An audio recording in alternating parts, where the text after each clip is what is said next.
ಮನೆಗಳಲ್ಲಿ ಪ್ರತಿದಿನ ಪೂಜೆ ಮಾಡುವುದು ಒಂದು ಪ್ರಾಚೀನ ಪಾರಂಪರಿಕ ಆಚರಣೆ. ಹಿಂದೂ ಧರ್ಮದಲ್ಲಿ ಪೂಜೆಯು ದೈವಿಕತೆಯನ್ನು ಆರಾಧನೆ ಮಾಡುವಂತೆ ಮಾಡುವ ಮಹತ್ವದ ಕಾರ್ಯವಾಗಿದ್ದು, ಅದು ಮಾನಸಿಕ ಶಾಂತಿ, ಸುಖ, ಸಮೃದ್ಧಿಯನ್ನು ತರುವುದೆಂದು ನಂಬಲಾಗಿದೆ. ಪ್ರತಿದಿನದ ಪೂಜೆಯು ದೇವರನ್ನು ಆರಾಧಿಸಲು ಮತ್ತು ಆಧ್ಯಾತ್ಮಿಕ ಶಕ್ತಿಯನ್ನು ಆಕರ್ಷಿಸಲು ಮಾಡುವ ಪುಣ್ಯ ಕಾರ್ಯವಾಗಿದೆ. ಇಂದಿನ ಆಧ್ಯಾತ್ಮಿಕ ಯುಗದಲ್ಲಿ ಮನೆಯಲ್ಲಿ ಪೂಜೆ ಮಾಡುವುದರಿಂದ ಆಧುನಿಕ ಜಗತ್ತಿನ ಕಿರುಕುಳಗಳಿಂದ ವಿನಾಯಿತಿ ದೊರೆಯುತ್ತದೆ. ಪೂಜೆಯು ಮನಸ್ಸಿಗೆ ಶಾಂತಿಯನ್ನು ನೀಡುತ್ತದೆ ಮತ್ತು ಜೀವನದ ಶ್ರೇಷ್ಠತೆಯನ್ನು ಅರಿಯಲು ಸಹಾಯ ಮಾಡುತ್ತದೆ. ಮಾನವ ಜೀವನದಲ್ಲಿ ದೈವಿಕತೆ, ಶಾಂತಿ, ಸಮೃದ್ಧಿ, ಆರೋಗ್ಯ ಮತ್ತು ಮಾನಸಿಕ ಸುಧಾರಣೆ ಅನಿವಾರ್ಯವಾಗಿದೆ. ಈ ಗುರಿಗಳನ್ನು ಸಾಧಿಸಲು ಪೂಜೆ ಮುಖ್ಯವಾಗಿರುತ್ತದೆ. ಮನೆಗಳಲ್ಲಿ ಪೂಜೆ ಮಾಡುವುದು ದೈವಿಕ ಶಕ್ತಿಯನ್ನು ನಮ್ಮ ಮನೆಯಲ್ಲಿ ಅನುಭವಿಸಲು ಸಹಾಯ ಮಾಡುತ್ತದೆ. ಈ ಶಕ್ತಿ ಮನೆಯಲ್ಲಿ ಶ್ರೇಷ್ಠ ಪ್ರಭಾವ ಬೀರುತ್ತದೆ, ನಕಾರಾತ್ಮಕ ಶಕ್ತಿಗಳನ್ನು ದೂರ ಮಾಡುತ್ತದೆ ಮತ್ತು ಸಕಾರಾತ್ಮಕತೆ, ಶಾಂತಿ ಮತ್ತು ಸಮೃದ್ಧಿಯನ್ನು ತರುತ್ತದೆ.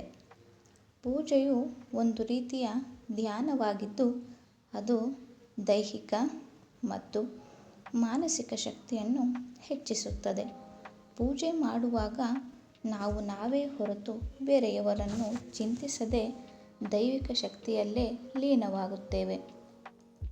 ಇದು ನಮ್ಮಲ್ಲಿ ಧ್ಯಾನದ ಶಕ್ತಿಯನ್ನು ಬೆಳೆಸುತ್ತದೆ. ಪ್ರತಿದಿನ ಪೂಜೆ ಮಾಡುವ ಮೂಲಕ ನಾವೊಂದು ನಿಯಮಿತ ಜೀವನ ಶೈಲಿಯನ್ನು ಅನುಸರಿಸುತ್ತೇವೆ. ಪೂಜೆಯು ಒಂದು ಶಿಸ್ತು, ಅಂತರಾತ್ಮದ ಶುದ್ಧಿ ಹಾಗೂ ದೈವಿಕ ಶ್ರದ್ಧೆಯನ್ನು ಪ್ರತಿಪಾದಿಸುತ್ತದೆ. ನಮ್ಮ ಮನೆಯಲ್ಲಿ ನಿತ್ಯ ಪೂಜೆ ನಂಬಿಕೆ ಇರುತ್ತದೆ. ಪ್ರತಿದಿನ ಪೂಜೆಯ ಮೂಲಕ ದೈವಿಕ ಶಕ್ತಿಯನ್ನಾರಾಧಿಸಲು ಮನೆಯ ಎಲ್ಲ ಸದಸ್ಯರು ಆತ್ಮ ಸಾಕ್ಷಾತ್ಕಾರವನ್ನು ಅನುಭವಿಸುತ್ತಾರೆ. ಅಲ್ಲದೆ, ಪೂಜೆ ಮಾಡುವ ಮೂಲಕ ನಾವು ದೇವರಿಗೆ ನಮ್ಮ ಕೃತಜ್ಞತೆಗಳನ್ನು ವ್ಯಕ್ತಪಡಿಸುತ್ತೇವೆ. ಇಹಲೋಕದ ಸುಖ, ಧನ, ಸಂಪತ್ತು, ಆರೋಗ್ಯ ಇವುಗಳಿಗಾಗಿ ದೇವರ ಆಶೀರ್ವಾದವನ್ನು ಪಡೆಯಲು ಪೂಜೆ ಮಾಡುತ್ತೇವೆ.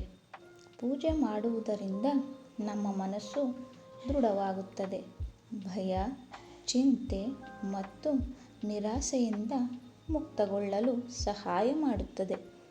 ಪೂಜೆ ನಮ್ಮ ಕುಟುಂಬ ಮತ್ತು ಸಮಾಜದ ಸಾಂಸ್ಕೃತಿಕ ಧಾರ್ಮಿಕ ಪರಂಪರೆಯನ್ನು ಮುಂದುವರಿಸಲು ಸಹಾಯಕವಾಗಿದೆ. ಪೂಜೆಯ ಮೂಲಕ ದೇವರ ಆಜ್ಞೆಯನ್ನು ಪಾಲಿಸುತ್ತಾ ಮನೆ ಬಾಳಿನಲ್ಲಿ ಶ್ರದ್ಧೆ, ಶಾಂತಿ ಹಾಗೂ ಪ್ರೀತಿಯನ್ನು ಕಾಪಾಡಬಹುದು. ನಾವು ದೇವರನ್ನು ನೆನೆಸಿದಾಗ ನಮ್ಮ ಮನೆಯಲ್ಲಿ ಒಳ್ಳೆಯ ಬೆಳವಣಿಗೆಗಳು, ಧನ, ಆರೋಗ್ಯ, ಶಾಂತಿ ಇವೆಲ್ಲವೂ ತಕ್ಷಣದ ಫಲಗಳಾಗಿ ವ್ಯಕ್ತವಾಗುತ್ತವೆ. ಸಾಮಾನ್ಯವಾಗಿ ಪೂಜೆಯು ಪ್ರಪಂಚದ ಎಲ್ಲ ಧರ್ಮಗಳಲ್ಲಿ ಪಾಲಿಸಲಾಗುವ ಸಾಧಾರಣ ಕಾರ್ಯವಾಗಿದೆ.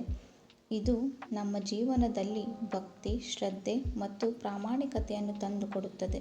ಹಿಂದೂ ಸಂಸ್ಕೃತಿಯ ಪ್ರಕಾರ ಪೂಜೆ ಮಾಡುವ ಮೂಲಕ ದೇವರನ್ನು ಆರಾಧಿಸುತ್ತೇವೆ, ನಮ್ಮ ಪಾಪಗಳಿಂದ ವಿಮುಕ್ತರಾಗುತ್ತೇವೆ ಮತ್ತು ಜೀವನದಲ್ಲಿ ಮುನ್ನಡೆಯಲು ಸಹಾಯ ಪಡೆಯುತ್ತೇವೆ. ಹೀಗಾಗಿ ಮನೆಯಲ್ಲಿಯ ಪೂಜೆ ಒಂದು ಪವಿತ್ರ ಕಾರ್ಯವಾಗಿದ್ದು, ಮಾನವ ಜೀವನದ ಆಧ್ಯಾತ್ಮಿಕ ಉನ್ನತಿಗೆ ಅವಶ್ಯಕವಾಗಿದೆ.